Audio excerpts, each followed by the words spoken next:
So let's make a start, seeing as we're already a minute or so behind schedule. First of all, to all of you, welcome to this, the 7th Road Transport Research Conference. May I first of all ask my guests for this opening session onto the stage, please, if I may. We've got Stephan Neugebauer, please come on up. Armin Gräter, Rosalinde van der Vlies, Torsten Klimke, and Paloma will join me for this opening session.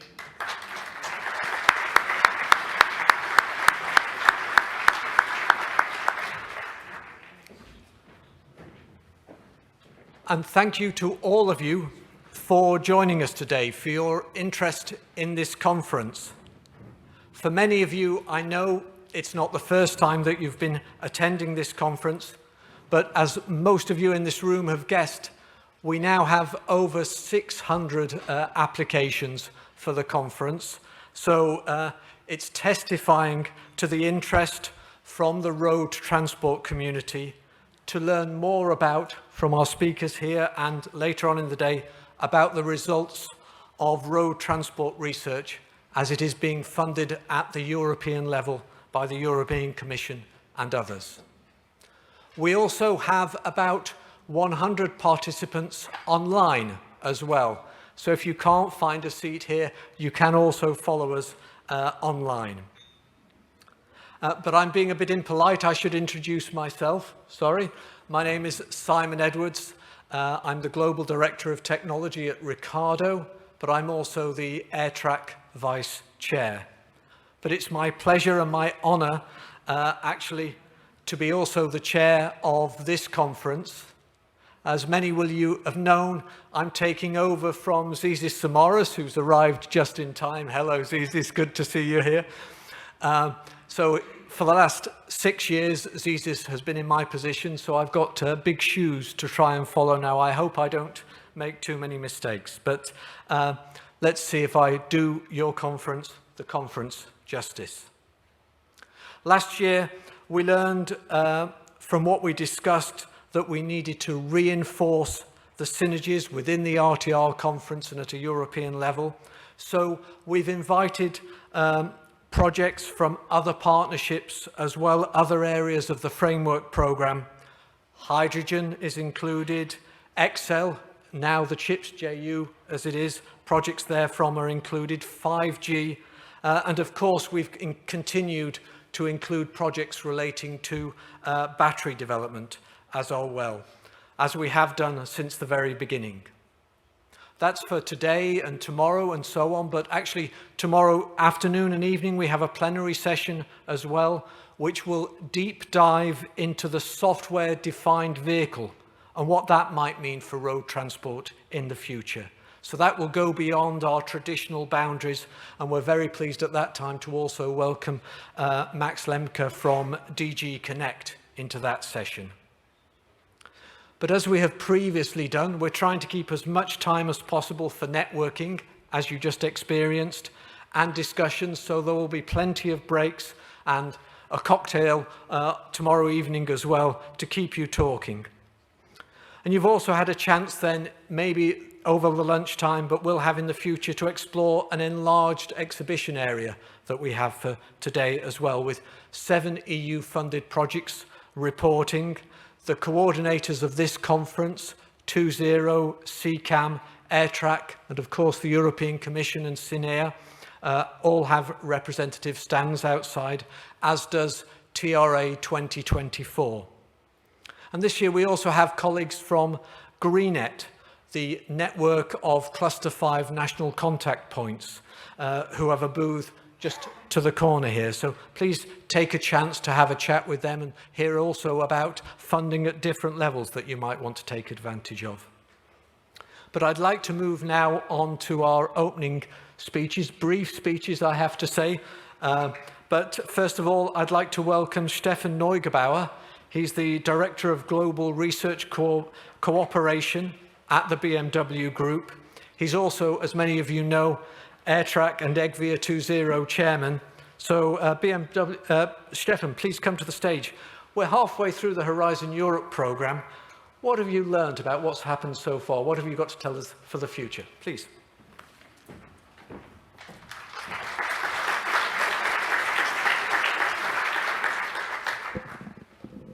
Thank you so much, Simon. So, first of all, also from the ERTRAC board and from the 2.0 board, we would like to welcome you to our RTR conference. It's quite a big success. 600 registrations, and we had to stop some days before the registration. I think it is successful because this conference has a clear target. It is results. When you look at the title, it is results on road transport research. So don't care about too much about methodology in the projects, about what did you plan, what did you do. Focus on the results. And this was the success story in the last years and hopefully also this year. And so you have this fantastic audience interested in learn more about the projects.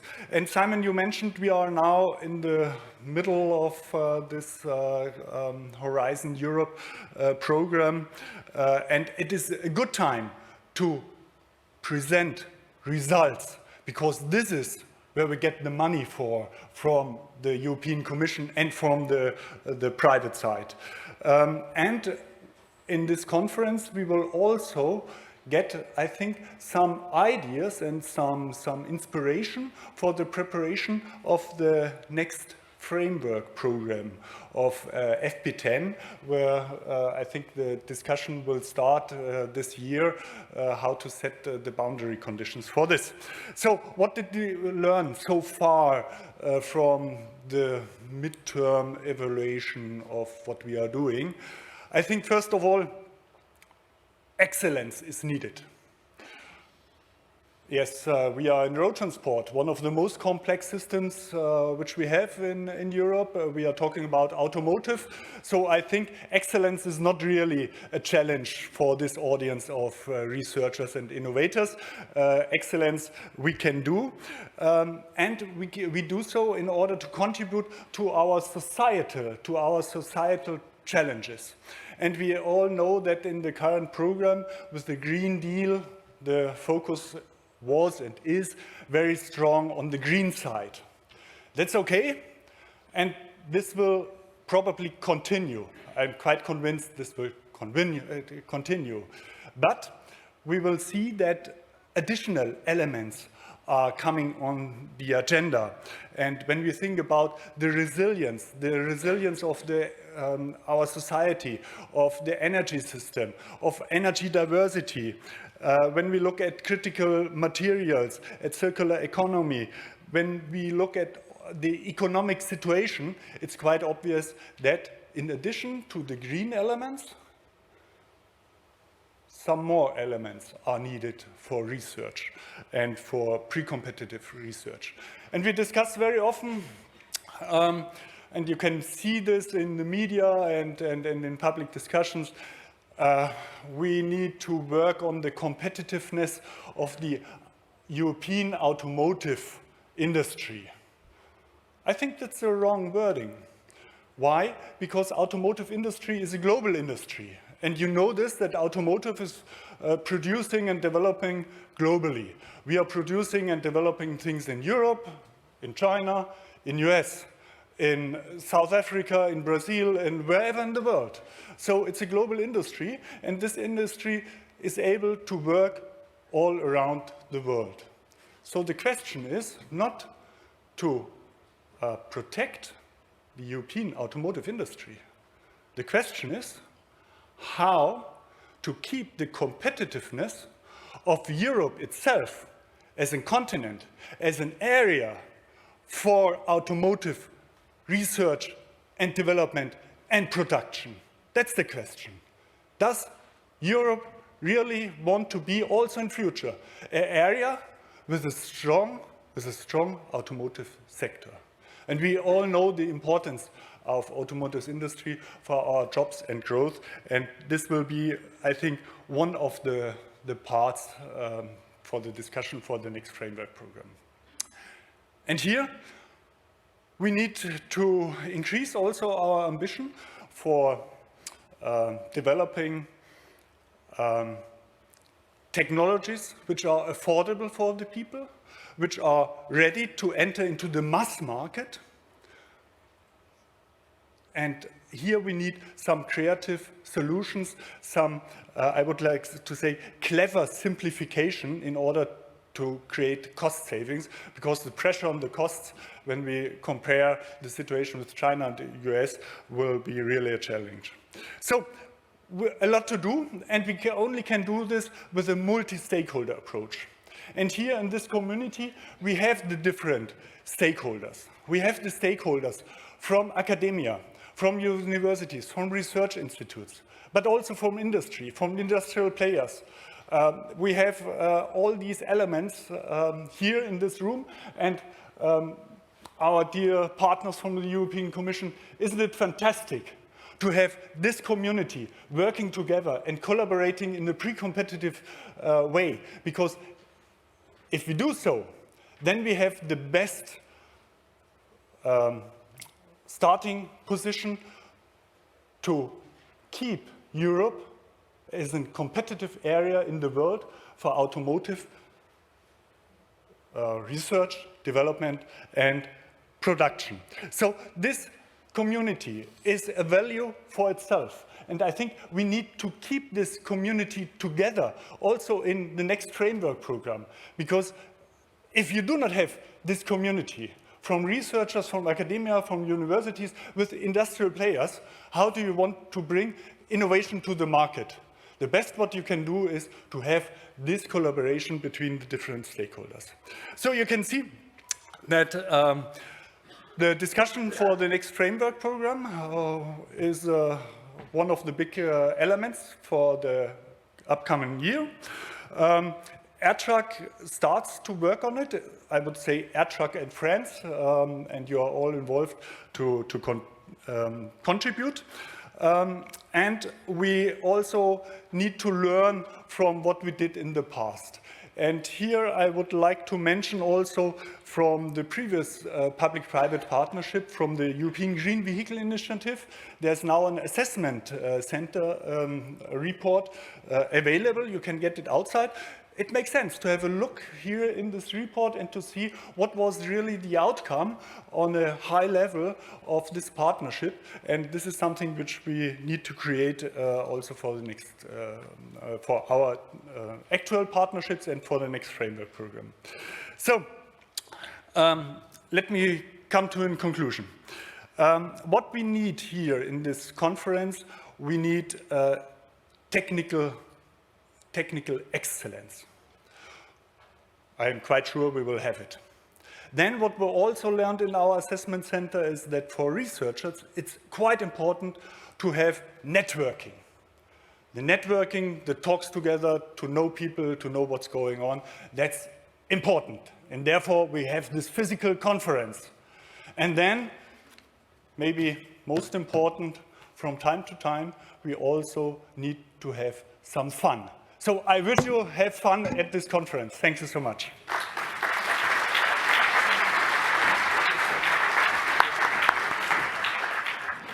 Thank you very much, Stephan. You've clearly got your instructions there, but may I introduce now Armin Gräter. He is Director of Public Affairs inside of the EU for the Digital and Automation at BMW Group. But he's also, of course, as it says on the slide there, CCAM Chairman. So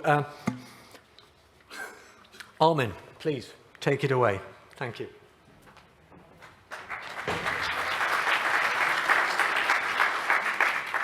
Thank you very much, Simon, and thank you, Stephan, for this speech. And what shall I say now? No, I really enjoy to be here, not the first time. So I think I was in all the 7 RTR conferences, and when I remember back the CCAM single platform, we had a lot of, oh, by the way, who knows what CCAM means? Who knows not what CCAM means?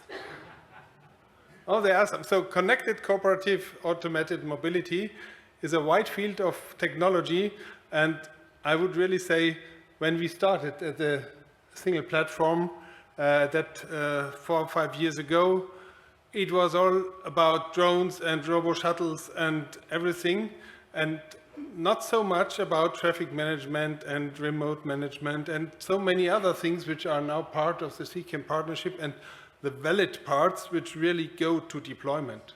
So what I'd like to stress here much more is, first, also I would like to support the idea of this conference with presenting results. It's really key that research projects who have their own life and their own ecosystem, they bring results to a kind of public here, to an expert public, society, could you even say, and that these results are understandable and the best possible basis for the next project. So it's an ongoing process of project by project, and this is really important. For example, in this conference, we will see the final results from Show, Award and High Drive, which are still projects from Horizon 2020, but now they are really bringing results which we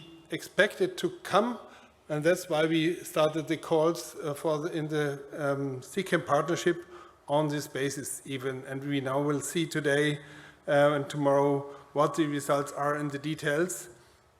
And it's also very, well, I would say even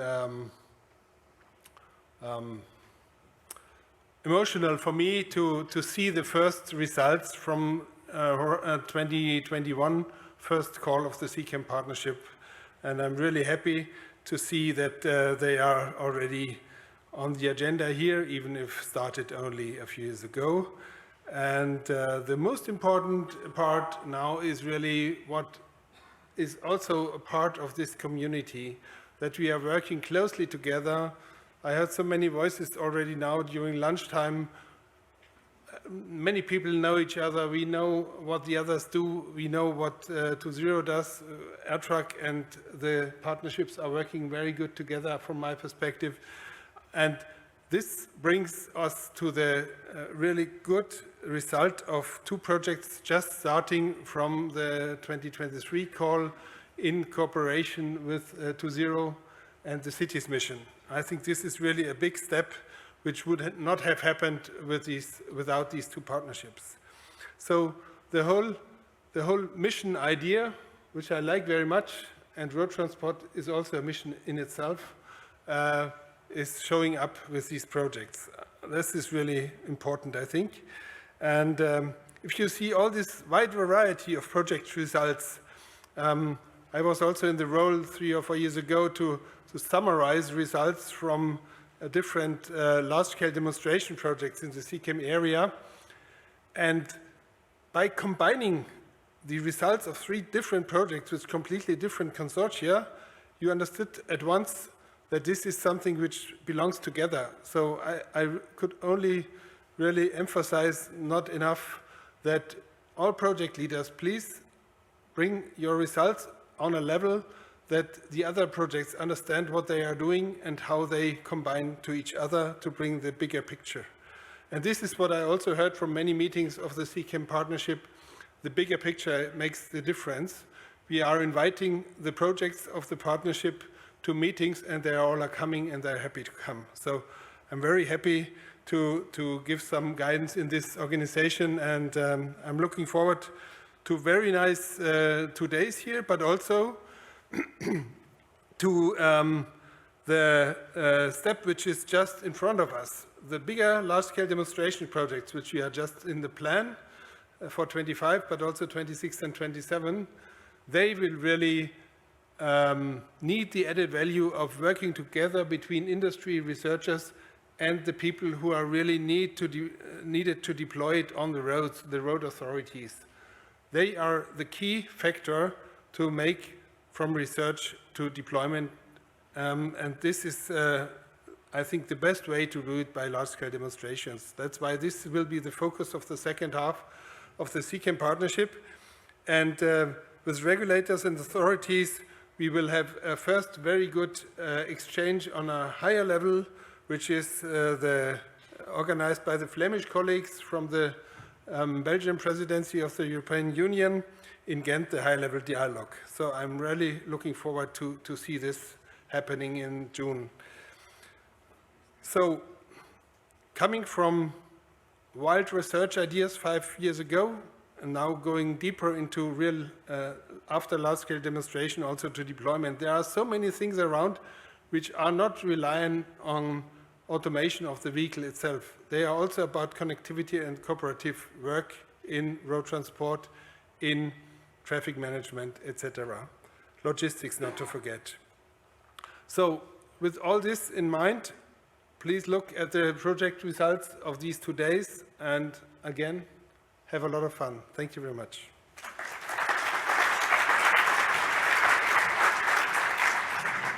Thank you very much, Armin. Well, we've got our instructions now from 2 parties, but there is always, of course, more parties involved. Since the beginning, we've had a strong involvement and coordination with the European Commission services, whether that's DG RTD or DG Move or CINEA, and it's our pleasure to welcome now a representation from the European Commission with us on stage, Rosalinde van der Vlies, Director Clean Planet, DG Research and Innovation inside of the European Commission. I'm sure you've got plenty to say, Rosalinde. Welcome to the stage. Thank you.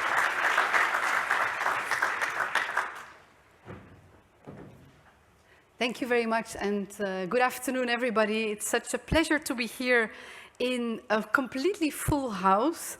Yeah, it's not my 7th conference. I think it's my 3rd, actually. And so far, my previous experiences in these conferences was that, you know, you have this opening and all the speakers are saying more or less the same thing.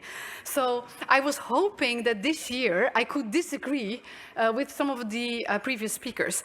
Things were not starting well. Because Stephan started to say how since the last conference we have been reinforcing synergies, which was exactly something that from the European Commission perspective is very important.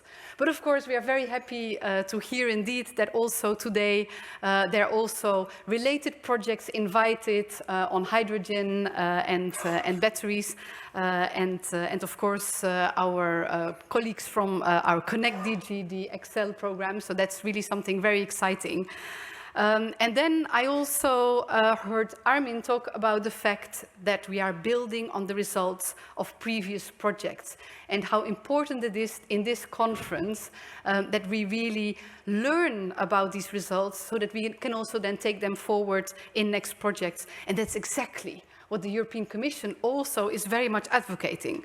So things did not start very well in terms of, you know, giving you a bit of a more exciting opening speech where I could disagree with my previous speakers. But please bear with me because there was a certain moment where I could thought, okay, now I can disagree, but then it went away again. Anyway, let me go back because my colleagues prepared some amazing speaking points. Let me now focus on those as well and start with that. Oh yes, so I have to say thank you, of course, to the 2.0 and CCAM partnerships and ERTRAC for organizing this amazing conference. And we cannot underline how important it is to bring people together, to bring the whole stakeholder community together, because of course it's very clear that we need to accelerate. We need to accelerate to develop safe, sustainable, affordable, innovative solutions to really accelerate the green and digital transition that we in Europe and in the rest of the world globally so desperately need. And we do believe that, you know, the conference that we have today is extremely impactful because it also allows for connecting the dots and make sure that also in our next project we can accelerate and move faster in bringing also results to the market. So I don't need to convince you of the fact that research and innovation is crucial for accelerating our green and digital transition, but I do need you to help us pass this message to policymakers, to citizens. Because I think we are all convinced about the very important and valuable and impactful work that we are doing. But as we are also starting a period where we'll have a new College of Commissioners, a new European Parliament, a new framework program for research innovation that we start preparing, it is extremely important to continue to underline, first of all, the need that we have in Europe to remain excellent in research innovation, to remain a scientific powerhouse, but also that in Europe we are able to deploy the results, to scale up the results, and to make money in Europe from these results. So there, we really need to join forces. One thing is to communicate about the results of a project to more technical people, but another story is to translate these results and to talk about these to a minister, to a president of a country, to a president of the Commission. So I really think we need to join forces and we need to share the results of our projects, but also collectively reflect how can we make this also clear at a higher political level.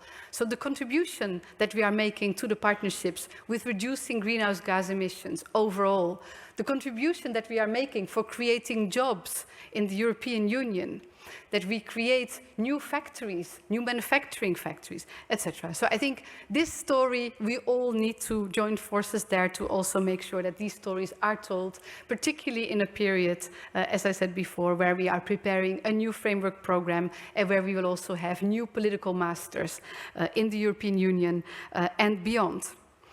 So I think it will be very important as well, beyond research innovation, that we will be able to accelerate the deployment of results. And here is my second ask to you. I think it is important to also make sure that we have the right regulations in place in the European Union that are supporting the European industry to deploy the results, to scale up the results. So here, if you encounter in your day-to-day work bottlenecks that exist in the European Union that cannot be solved by investments in research and innovation, but that could be solved, for instance, through legislation or standardization, please let us know. Because apart from the fact that as European Union we are committed to invest in research and innovation, we are also responsible to make sure that the rules that we have, the standards that we have, are supporting our industry and are also helping us to accelerate bringing innovative solutions to the market. So I'm very much looking forward to this event. I'm now looking at my colleagues if I covered all the points. Not yet? Okay, then I will continue if I can still for a few more minutes. Yes, looking ahead at our next framework program and also again, oh yeah, I remember now, I wanted to say where I thought I may start to disagree with Stephan when he said, we are talking about the competitiveness of the industry, but we are a global industry, blah, blah, blah. I was like, here I can disagree. But then in the end you explained and we are again in agreement. This is really about the competitiveness of the European Union. So I was like happy, but then, okay, I was like, okay, I cannot agree there. But the good thing is that, we have our European Green Deal. And from the beginning, we have been saying that the European Green Deal is not only about sustainability. It's not only about greenhouse gas emission reduction. Our European Green Deal is also our economic strategy, meaning that we want to strengthen the competitiveness of the European Union. We want to reduce our dependencies from third countries, for instance, on the imports of materials, and also is our social strategy. We need to make sure that in the transition we leave no one behind, and we need to make sure that the transition is affordable for all. So here are 3 keywords that I want to leave you with, and this is the inclusiveness. And I also think here in the sector, we need to really think how can we make this transition inclusive. Affordability will be extremely important for the years to come, and circularity in order to reduce our dependency from the materials. So I'll leave you with these 3 buzzwords. My last year's buzzword was synergies. So now I have 3 new ones: inclusiveness, affordability, and circularity. I see my colleagues are looking relieved. I think I followed more or less what they wanted me to say. Thank you very much, and indeed, I wish you a fun conference. Thank you.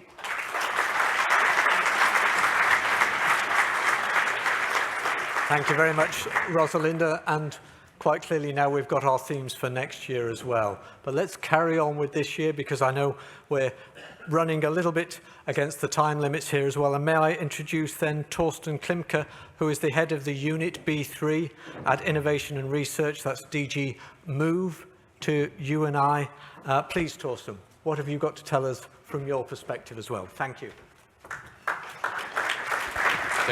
Thank you very much. Thank you very much, Simon. Ladies and gentlemen, it's an honor and it's also a pleasure to see the room really so full. I think we have to do three buzzwords, all of us now. Results, money and jobs. So we're talking about results. We've already talked a little bit about jobs because that's of course important as well. And money for research. But where's the money coming from? Well, the money is coming from the taxpayers in the EU for research, and they want to know how we spend the money. Is it well spent? The money is also coming from those who buy the products in the end. So they need to also be convinced that their money is well spent. So in order to get that money and to deserve that money, we need to show indeed the results and how we use the results.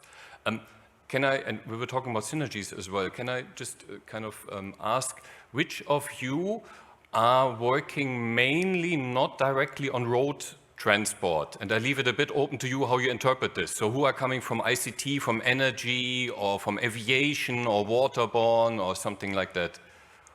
Okay, interesting. That's nice to see. So we have those links indeed, and they're important because what we need to work on and what we are working on is mobility. It's mobility for people and it's mobility for goods and mobility for our society, because that's ultimately what we need to provide, what we want to provide. And it has to be inclusive, it has to be affordable, it has to be smart, connected. And we're trying to not only support this from the policy side and in general looking into strategic aspects, and I invite those of you who haven't already done so to maybe have a look whether the 21st of February Future of Transport conference is something for you as well. This will happen here in Brussels. So discussing a bit also from a more academic perspective. What is the future of transport? What is important for that? So please do register for that if you haven't already done so. We've recently come up with a couple of concrete targets which we believe will help speed up the deployment of cleaner mobility, of green mobility. We've got the alternative fuels infrastructure regulation. It's a regulation now. Most of you probably know this, but just in case. So previously what we had was a directive. A directive has to be translated on national level into something else. With the risk, imminent risk, that maybe it might look slightly different between member states. Now we have a regulation, so this applies directly. No translation anymore. The targets are binding throughout the EU. And we have new targets for electric recharging, for all sorts of vehicles, but also for hydrogen and for even for liquefied methane and with some restrictions. But you see there are new targets out there. So the chicken, egg, and I'm not sure whether the infrastructure is actually the egg or the chicken, but anyway, one of them is gone ahead a little bit, so the other one is now very welcome to make best use of it. What we are looking into in the future, definitely, and what we have upcoming, and we know it already, and you probably know it, the TEN-T regulation. So the new TEN-T regulation, we have a political agreement. It's not only the corridors that you probably know very well, and the alternative fuels infrastructure regulation works well with these corridors because there are relations between them, and the targets for alternative fuels, but also the urban nodes. So we have now 431 urban nodes. We started with 424, I think 430. I still followed. I'm still wondering, trying to find out who the next one is, the 431. So there's one additional one that we have. These urban nodes will have to develop sustainable urban mobility plans, all of them. It's a legal requirement. It's a law soon. And they have to do this taking into account also their function as nodes on the network. So you've seen probably also requirements on multimodal hubs at these urban nodes, both for passengers and for freight and logistics. And multimodal means the interfaces. So some of you were saying you're not directly working on road or not only working on road. So these interfaces, they're the one of the most important and new elements for all of us to look at. And it has been mentioned before, resilient, inclusive. So we need to focus on the users. We need to focus on our society, what they need in mobility services, how we can replace the fossil fuels with others, how we can make the whole system more efficient, the transport system. So let's use less, even if it's clean fuel. How can we use less of it? And how do we connect it with what's happening on the energy side, on the fuel side, on the new fuels that we need? How can we better link in with supply chains? We all experience the problems, whether it's COVID, whether it's the war in Ukraine, whether it is weather events. So how can we make the system resilient? How do we share information? How do we integrate all the different vehicles? And we have high hopes for you and for your results, and to integrate them and to show that the money is indeed well spent on research and that we get the results that we need for our society. Thank you.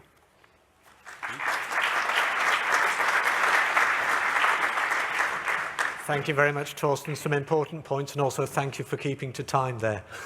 May I introduce then our last speaker for this opening session, Paloma Abe, who is the Acting Director of CINEA. As far as we know, that is, of course, the European Climate, Environment and Infrastructure Executive Agency. Paloma, please, come along.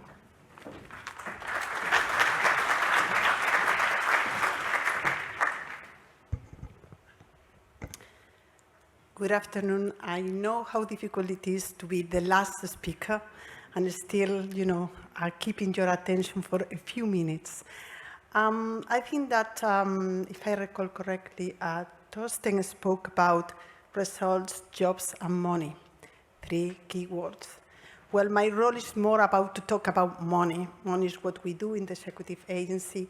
We are responsible for managing a number of programs on behalf of the European Commission. And these programs, they aim to contribute to the delivering of the European Green Deal. And therefore, we hope that we will make a major contribution to the greening of the transport and the reduction of CO2 emissions in the European Union. And the Horizon Europe Transport Research Programme is available to support this transition. Horizon Europe is now prominent in our project portfolio.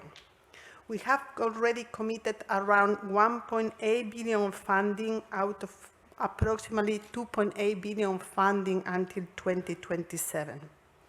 Since last year's conference, where I also had the pleasure to be here, already we have incorporated 39 new projects, and we are now in the process of signing the last 31 grant agreements, making then a total of 70 more projects to our portfolio. Because we believe that road transport research and the programs address all important challenges. European road transport is advancing in a triple journey towards zero tailpipe emissions, towards competitive and sustainable European Union battery value chain, and towards connected cooperative and automotive mobility, CCAM. So I know what this is. Well, and also why is research and innovation so essential? Because results, and we have discussed a lot about results here, which is the important part of our projects, can have a direct positive impact in the daily life of the European Union citizens and the European Union companies. For instance, an increased driving range and less charging time for electric vehicles, more affordable vehicles with next generation batteries, more sustainable to reuse, repair, and recycle, higher levels of safety, less congestion and less pollution, with automated mobility. And Rosalinde also spoke about synergies. And yes, we are looking more into how these projects can be further go into the deployment phase. We are expecting that all this, we will have a promotion of this deployment of research results through synergies. And we are here in CINEA to help you. We have a number of programs that maybe you are not so much aware, who could help you to go into the next phase. We are, for example, talking about the Innovation Fund, which has at least 18 billion euros for grants until 2027, and can support many of you to upscale innovative solutions. For example, very clearly, one example is a new higher energy batteries plant by Northvolt. We also have the Connecting Europe facility that can fund, for example, installation of rechargeable systems along road corridors and urban nodes. And finally, the environmental program LIFE with a budget of 5 billion euros, which can facilitate investments for the deployment of cleaner public transport in regions and municipalities. So we have, many programs here. My colleagues are here today, and they are moderating, quite a number of sessions this afternoon. Please, reach them. We have said how important it is to discuss amongst all of us the different results, to make them public, to discuss what's going well, what's going wrong. So that's a little bit my recommendation for the rest of the day. So I just want to conclude that we will continue supporting all of you. We will continue supporting the decarbonization of road transport and the promotion of circular economy. So thank you very much for being here. I wish you a successful conference, and I hope that you will continue applying to the Horizon Europe program, which is here to help you. Thank you very much.